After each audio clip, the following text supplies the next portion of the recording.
Good morning, friends, subscribers, whoever you are, viewers. Thank you for watching and listening. So one term, my friends and I, actually the Dutch Tulips, a great band from the Boston, Southern New England area, Jack Holland and Justin Mantell.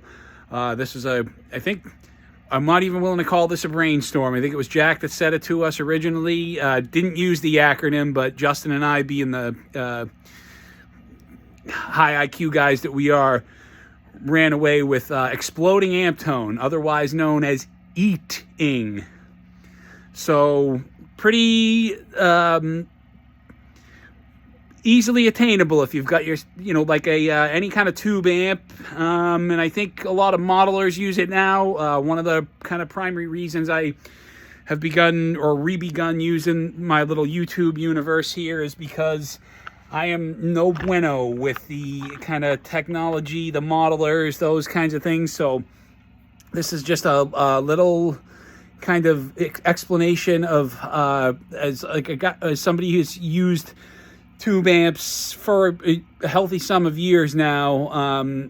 Kind of the way in which I have arrived at kind of achieving the tone of like some of the classic old, jam rock and roll bands, where the amp sounds like it's pushed to the max and like it's about to explode, but usually never does. Been lucky enough. I've been playing for about 20 years. I've only seen a PA get fried once. No tubes in that. That was a regular old circuit board or whatever.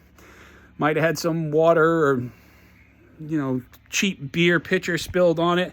So, the rig I run, as presently constituted, is I do like this ABY setup, which is meaning kind of I run two amps at the same time. That usually helps too. The more volume, the louder you can get. I don't even think I can't really get much into like, headroom or the difference of like what any of that kind of terminology means. I just kind of try as much as I can to plug in and play minimalistically, I guess would be one way to put it. So on the floor here, there's a distortion pedal and an EQ that runs to, or a distortion pedal and it's an EQ, but also a compressor, the Schaefer replica. So first in the chain is the tuner. Paul Ritchie and Dave Rosen, a couple of wise guys from the Parlor Mob, or one still remaining in the band. They, back in the day, did a gear rundown and said it's good to have a tuner on your chain because you want your shit to stay in tune. Smarter words seldom ever spoken. So we start with the tuner, and then it goes to the distortion, the Fuzz Face Mini from Jim Dunlop and Company, or whatever they're called.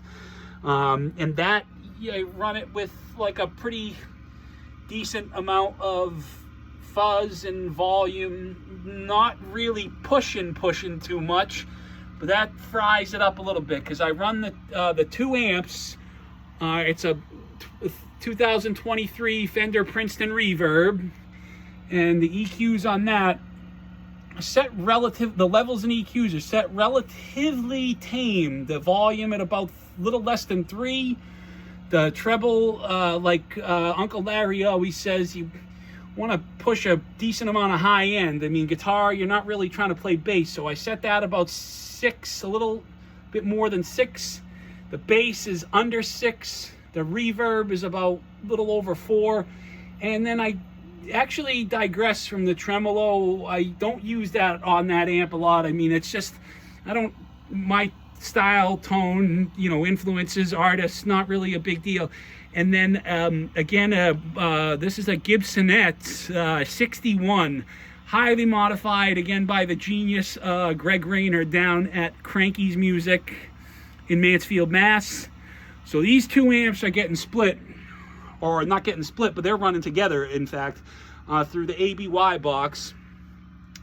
The Princeton Reverb has a lovely spring reverb, so like I just run the reverb on that all time out of the ABY. very recently picked up a Walrus Audio fundamental reverb, and I use that to try to basically mimic the Fender spring reverb, but it only runs through the Gibsonette.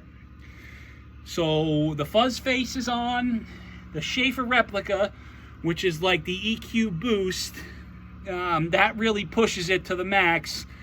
And I'll see if I can kind of explain by clicking while you're also viewing.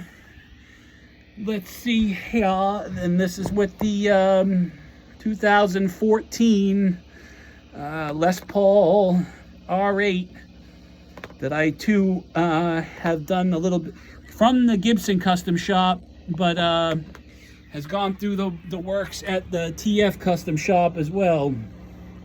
I don't know the best way to kind of frame this.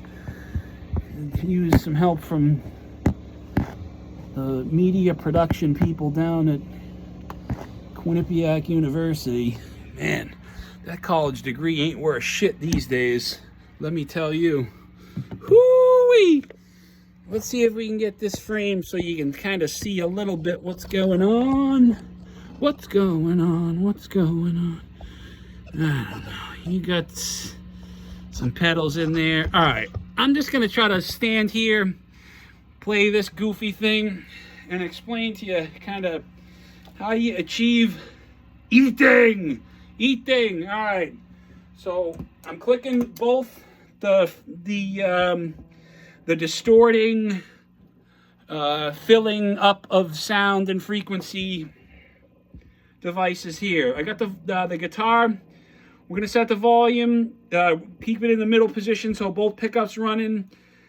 5.5 at each tone, on the volumes, and then the tone 7.5. Got to click the tuner off because that keeps it silent while you're not playing. So here's both amps running at the same time. You give it a big play some Cranberry.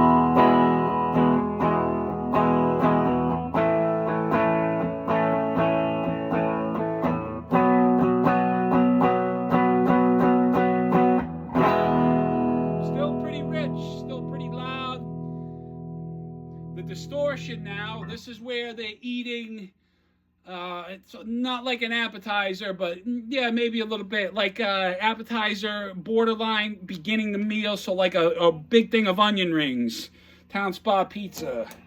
It's gonna give it a little bit more.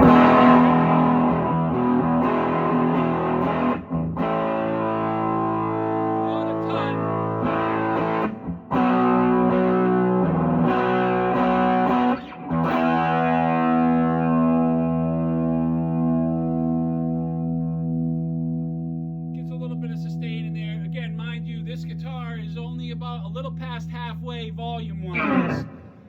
The Schaefer replica was kind of like a eye-opening, boost EQ. This is used by a lot of the big pros up there. Joe B. It's modeled on a piece of gear that Angus from Australia used to use, or I think still does use, the wireless pack that like boosts the shit out of his signal, makes it really loud. So this is just a distortion right now. Both amps.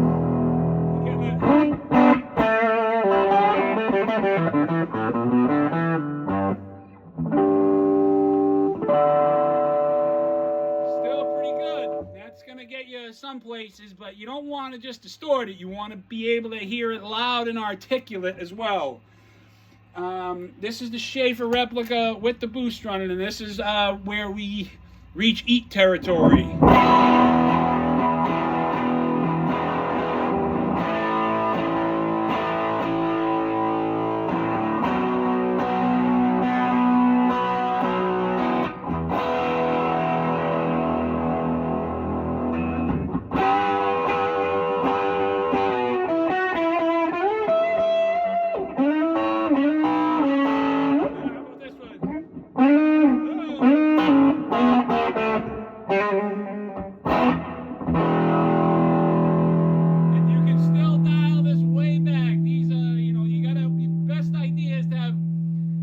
Sensitivity, you got to be able to play on the volumes and the tones, because these are going to help you get it cleaned up down to like about 30.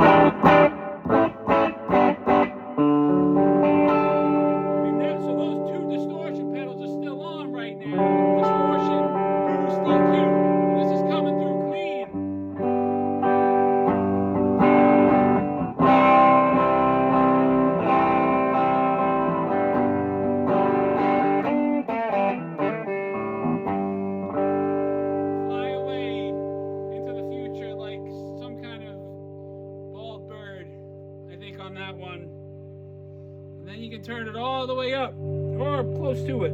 Turn these volumes to, here we go, we're up to 7.5 on each. And this is eating!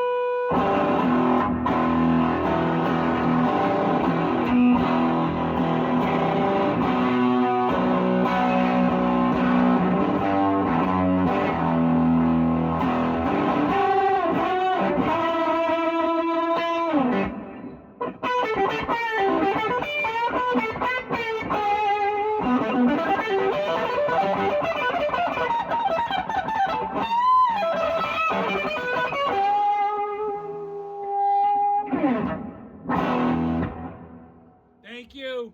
See you soon.